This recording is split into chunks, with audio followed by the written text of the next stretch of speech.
Well, hey, well, hello, everybody. Here we are again, and I am going to try to get through this. You know, Larry Rules asked me if I could maybe get back into some King Gizzard recaps. And actually, I want to do that. That's something that I keep meaning to do. I think about it. I'll listen to a show, and then I don't know what it is on the recap. So, like, here I am again. This is day number 3 of me being like, I need to do a recap of that LA show. I don't need to. Obviously, I don't need to. And then I start worrying. It's like I come off of the fish run where I actually have people watching. I know very few people on my channel are going to care about this. In fact, it might even cause a person or two to unsubscribe. But I don't know why I even care about that. I don't know. I don't know what it is. Or maybe what I'm looking for here is maybe one of you can have something to say that could like set me straight again. You know, I don't know. I don't even really know what I'm doing here. Really, that's part of the problem. It's like, well, what are you going for? I'm like, I don't know. I don't know. I've just always kind of done this. And yeah. So here we are, a minute in, and I'm like, what am I going to be like? They started out, I don't. And a little bit of it is, I still have never, as much as I love them, like before I started doing fish recaps, I was listening to them for over 15 years. And so I felt I had like this confidence in like what I say, I believe in it. And I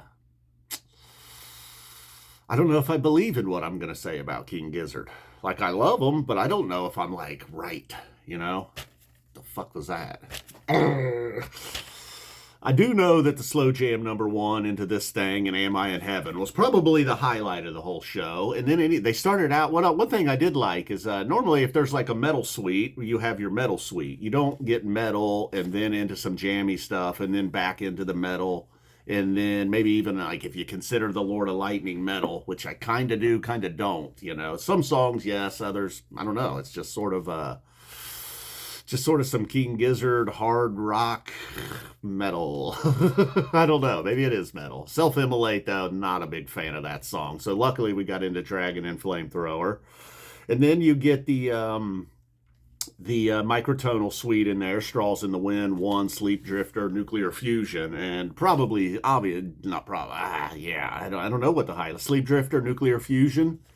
We got a guy who was the guy, Jack, I believe they called up for Nuclear Fusion, and Sleep Drifter, though, probably won that one for me. And then we get back, then we get into the new stuff, and that's the other thing, same thing with the new album. We get into the new album, then they got away from it, and then they end the whole thing with La Risque. So, and then in there, the Boogeyman Sam, they pretty much went full ZZ Top. Boogeyman Sand and Field of Vision back to back.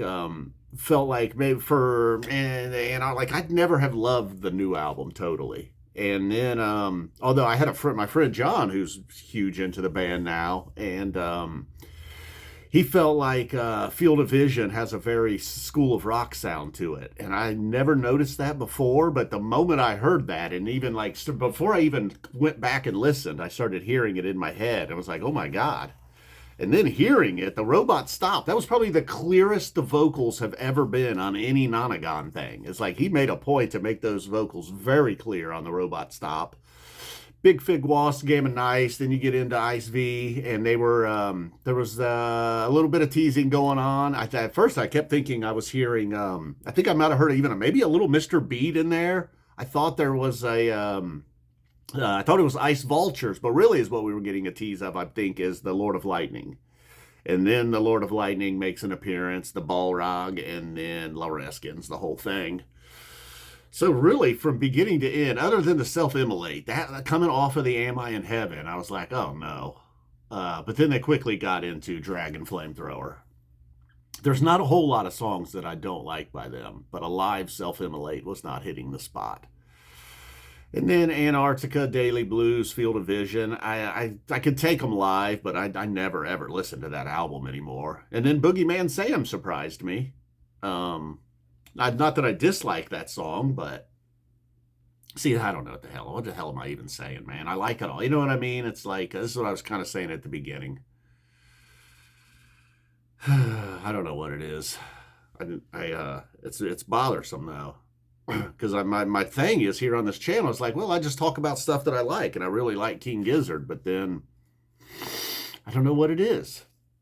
And I know I should never, ever care about are people going to watch versus aren't people going to watch.